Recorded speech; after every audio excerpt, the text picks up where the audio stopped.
subscribe now and press the bell icon. Never miss an update.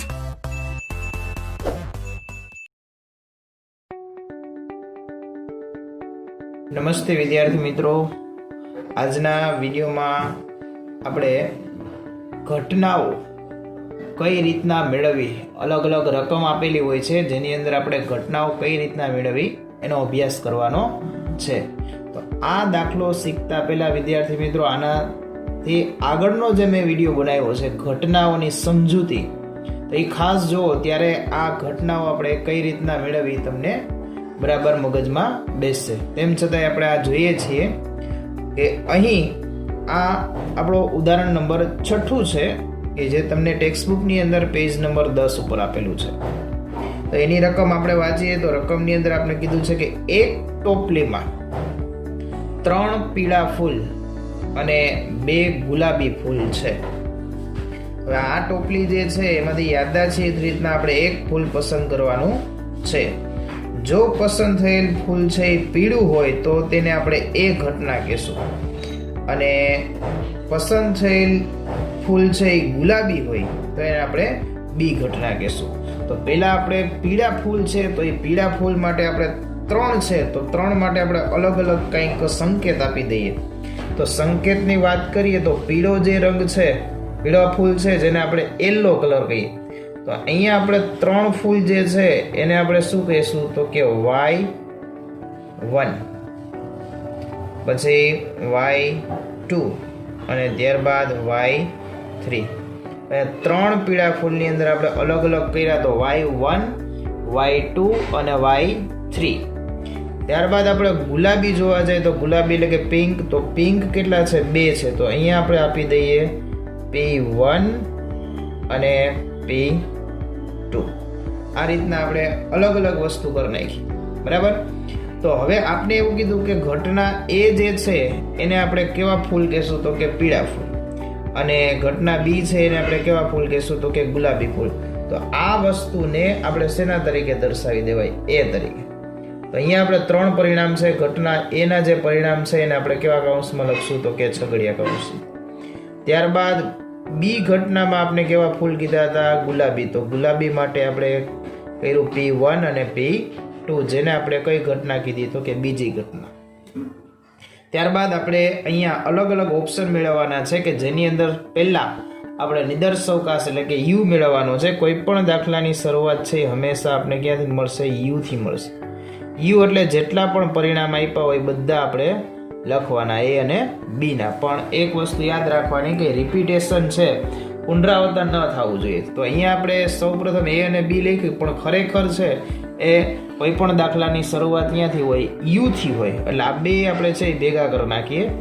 તો પહેલા આપણે એના પરિણામ લઈએ Y1, Y2 અને Y3. ત્યારબાદ બી ના પરિણામમાં આપણે વાત કરીએ તો P1 અને P2. એટલે આ આપણે અહીંયા શું મળી ગયો બાળકો, યુ મળી ગયો. એટલે હવે તમને દાખલાની અંદર 10 થી 12 અલગ અલગ ઓપ્શન આપેલા છે, 12 જેવા અલગ અલગ ઓપ્શન આપેલા છે, જેની અંદર પહેલો ઓપ્શન તમને આપ્યો તો યુ માટેનો, બીજો ઓપ્શન એ માટેનો આપ્યો, અને ત્રીજો ઓપ્શન છે એ આપણે આપ્યો છે બી માટેનો. એટલે 3 ઓપ્શન છે એ અહીંયા આપણા પૂરા. હવે આપણે દાખલાની શરૂઆત છે એ ચોથા ઓપ્શનથી કરીએ. તો અહીંયા ચોથા ઓપ્શનનું આપણે હેડિંગ આપીએ તો ચોથા ઓપ્શનની અંદર આપણે શોધવાનું કીધું છે એ ડેશ કીધું છે. શું શોધવાનું કીધું છે, એ ડેશ. એ ડેશ એટલે કઈ ઘટના કહેવાય તો કે પૂરક ઘટના કહેવાય. તો પૂરક ઘટનાનો મતલબ શું થાય તો કે એ ડેશનો મતલબ થાય એમાં જે પરિણામ છે એવા આપણે પરિણામ નહીં લઈએ, બાકીના પરિણામ યુ માંથી લેશું. એટલે આ બધી વસ્તુ મેં ઘટનાઓની સમજૂતીમાં તમને સમજાવેલી છે, ખાસ કરીને વિડીયો તમારે જુઓ. એટલે આ યુ છે એમાંથી આપણે આ એના પરિણામ નહીં લઈએ. યુ માંથી 3 પરિણામ બાકાત કરી નાખીએ, કાઢી નાખીએ તો વૈધા કેટલા તો કે 2. કયા કયા, P1 અને P2. એટલે કોઈ પણ પરિણામ છે એ છગડીયા કૌંસમાં દર્શાવવા આપણે. એટલે અહીંયા આપણો જવાબ મળશે P1 અને P2. તો અહીંયા આપણો ચોથો ઓપ્શન પૂરો. ત્યારબાદ આપણે વાત કરીએ બાળકો તો 5મા ઓપ્શનની અંદર આપણે કીધું છે બી ડેશ. બી ડેશ એટલે કોની પૂરક ઘટના થઈ કહેવાય તો કે બી ની પૂરક ઘટના થઈ કહેવાય. તો હવે અહીંયા આપણે યુ ને બી સાથે સરખાવશો તો યુ માંથી આપણે આ બી માં જે પરિણામ છે એ નહીં લઈએ, બાકીના પરિણામ લેશું. બી માં કયા પરિણામ છે? P1 અને P2. એટલે અહીંથી બે બાદ કરી દેશું. વૈધા કોણ? તો કે y1, y2 અને y3. એ શેના તરીકે? તો કે b' તરીકે. તો અહીંયા આપણે b' તરીકે લખીએ છીએ y1, y2 અને y3. ચલો, ત્યારબાદ આપણે અહીંયા 5 ઓપ્શન કર્યા. આપણે છઠ્ઠા ઓપ્શનની અંદર જઈએ તો છઠ્ઠા ઓપ્શનની અંદર બાળકો આપણે શું કીધું છે? તો કે આપણે ઘટના મેળવવાની કીધી છે a/b. હવે a/b એટલે કે છેદ ઘટના આપી છે. છેદ ઘટનાનો મતલબ શું થાય? તો કે છેદ ઘટના એટલે a માં અને b માં, આ a અને આ b, એ બંનેની અંદર જે વસ્તુ સરખી હોય, જે પરિણામ સરખા હોય એ આપણે લેવાના. તો અહીંયા બાળકો આપણે a માં અને b માં કોઈ સરખા પરિણામ દેખાતા નથી. એટલે અહીંયા આપણો જવાબ આવશે કેવો ગણ આવશે? તો કે ખાલી ગણ. તો a/b બરાબર ખાલી ગણ થશે. ત્યારબાદ આપણે સાતમા ઓપ્શનની વાત કરીએ તો સાતમા ઓપ્શનની અંદર બાળકો આપણે કીધું છે a યોગ b. એટલે અહીંયા આપણે યોગ ઘટનાની વાત કરી. યોગ ઘટના એટલે શું? તો કે a માંથી અને b માંથી બધું જ લઈ લેવાનું, પણ પુનરાવર્તન નહીં કરવાનું. એટલે એના પરિણામે લેવાના અને b ના પરિણામે લેવા. સરખા હોય એ બીજી વાર નહીં લેવાના. એટલે શરૂઆત આપણે છે એના પરિણામથી કરશું. કયા છે? તો કે y1, y2, y3. ત્યારબાદ b ની વાત કરીએ તો p1 અને p2. તો અહીંયા આપણો a યોગ b વાળો ઓપ્શન એટલે કે યોગ ઘટના વાળો ઓપ્શન પૂરો. ત્યારબાદ આઠમી ઘટનાની વાત કરીએ તો આઠમી ઘટના, આઠમા ઓપ્શનની અંદર આપણે કીધું છે a/b'. હવે અહીં આપણે કોને કોને સરખાવાના છે? a ને અને b' ને. એટલે આ જે બે વસ્તુ છે, આ a અને આ b', છેદ એટલે શું થાય? સરખું હોય તે. તો બંનેની અંદર જે સરખું હોય લેવાનું. તો આ બંનેની અંદર જો આપણે બે વસ્તુ સરખી જ જોવા મળે છે તો આપણે એકવાર લખી નાખવાની. એટલે અહીંયા થશે આપણા y1, y2 અને y3. બીજી વાર આપણે રિપીટ કરવાનું નથી, ખાસ યાદ રહે. ત્યારબાદ હવે આપણે નેક્સ્ટ ઓપ્શન જોઈએ તો નવમા ઓપ્શનની અંદર આપણે જોઈએ. નવમા ઓપ્શનમાં શું કીધું છે બાળકો? a/b.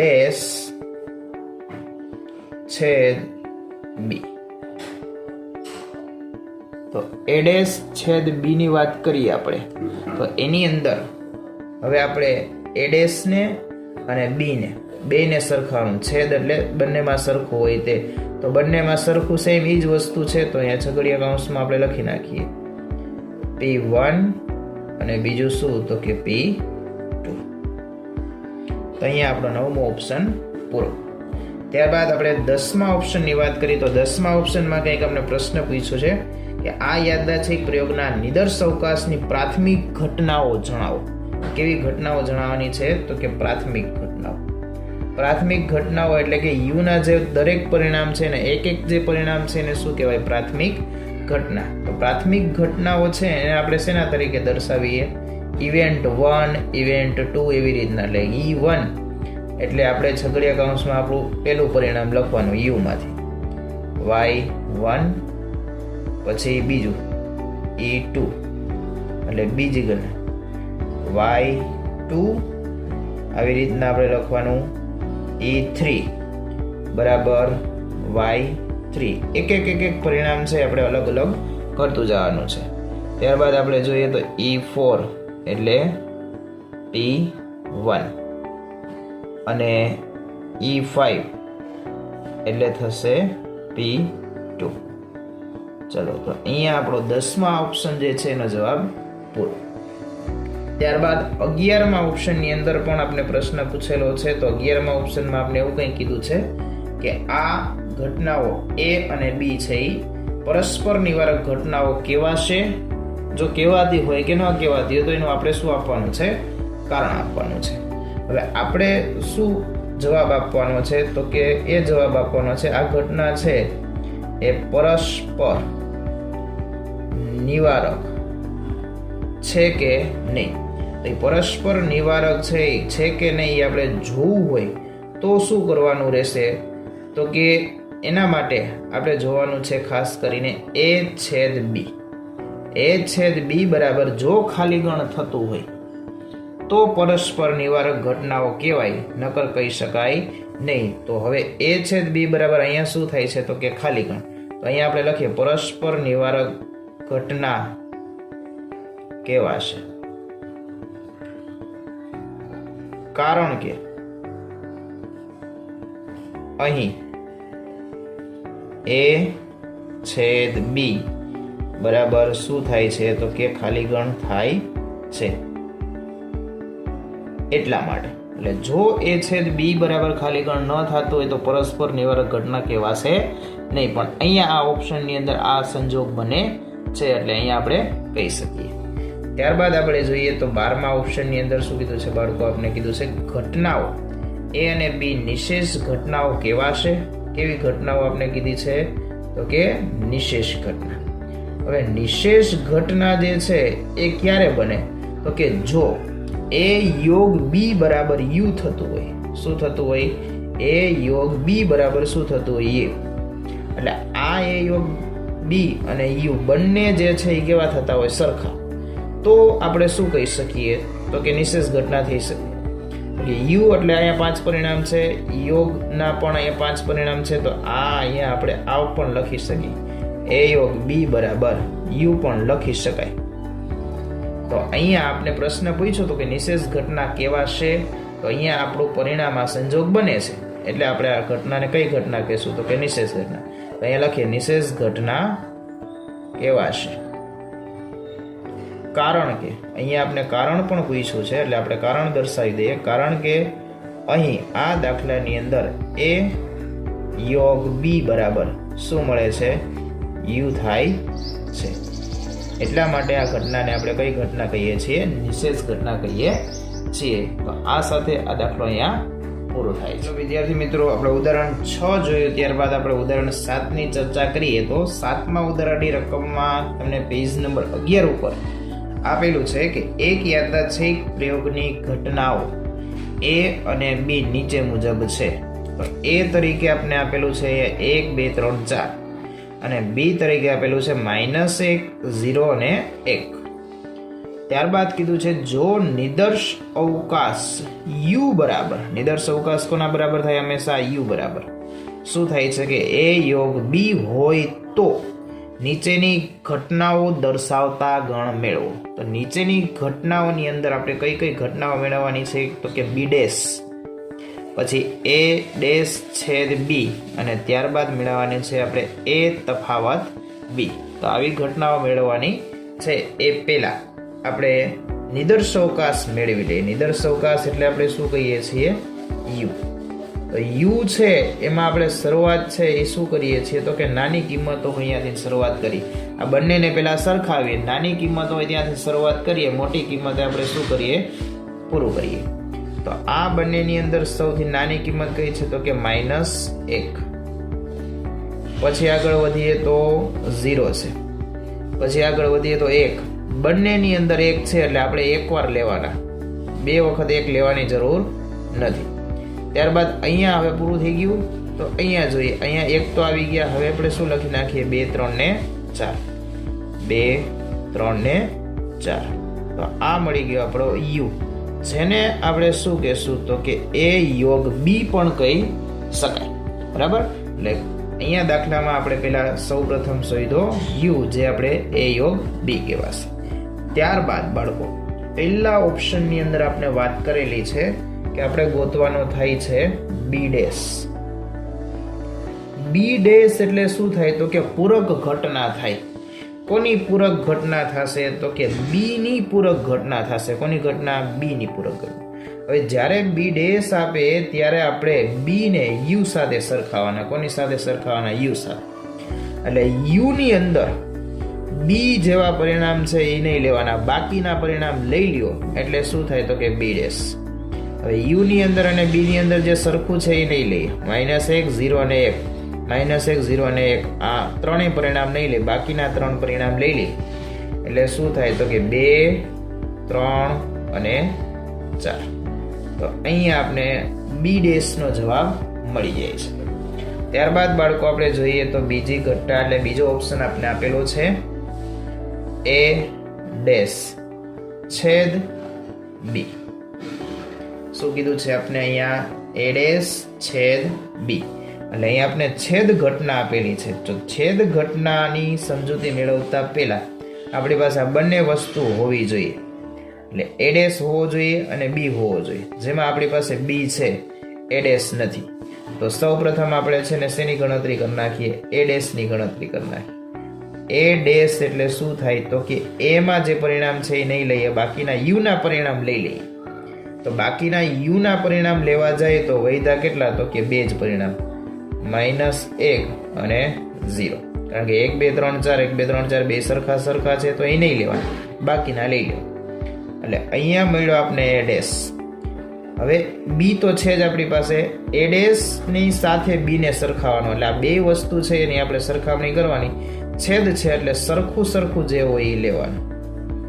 એટલે સરખાની વાત આપણે જોવા જઈએ શેમાં? તો કે એ ડેશમાં અને બીમાં. તો આ બંનેની અંદર સરખાપણું આપણે શું જોવા મળે છે અહીંયા? તો કે સરખું જોવા જઈએ તો એક -1 છે અને ત્યારબાદ જોઈએ તો 0 છે. પછી આમાં 1 છે, આમાં 1 નથી. એટલે અહીંયા આપણે કંઈ આગળ વધી શકીએ નહીં. અહીંયા આપણો એ ડેશ છેદ બી નો જવાબ મળી જાય છે. બરાબર. ત્યારબાદ આગળ વધીએ તો આપણે ત્રીજી વસ્તુ જોઈએ. ત્રીજી વસ્તુની અંદર ત્રીજા ઓપ્શનમાં કીધું છે એ તફાવત બી. તો એ તફાવત બી મેળવવાનો છે. આ તફાવત ઘટના છે. બરાબર.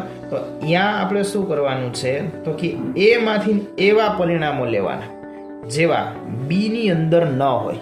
ટૂંકમાં કહેવાનો મિનિંગ એવો કે એ છે એ કંઈક અલગ પડતો હોવો જોઈએ. કોનાથી? તો કે બી થી. તો હવે આપણે એમાં જે પરિણામ હશે અને બી માં જે પરિણામ હશે એવા સરખા પરિણામ લેશું નહીં. તો સરખા અંદરની વાત કરવા જઈએ તો આ બંનેની અંદર સરખું શું જોવા મળે છે? તો કે અહીંયા 1 છે અને અહીંયા 1 છે. તો 1 નહીં લઈએ, બાકીના પરિણામ એ માંથી લેશું. શેમાંથી લેશું? એ માંથી. કારણ કે આ તફાવત ઘટના કોની છે? એની છે.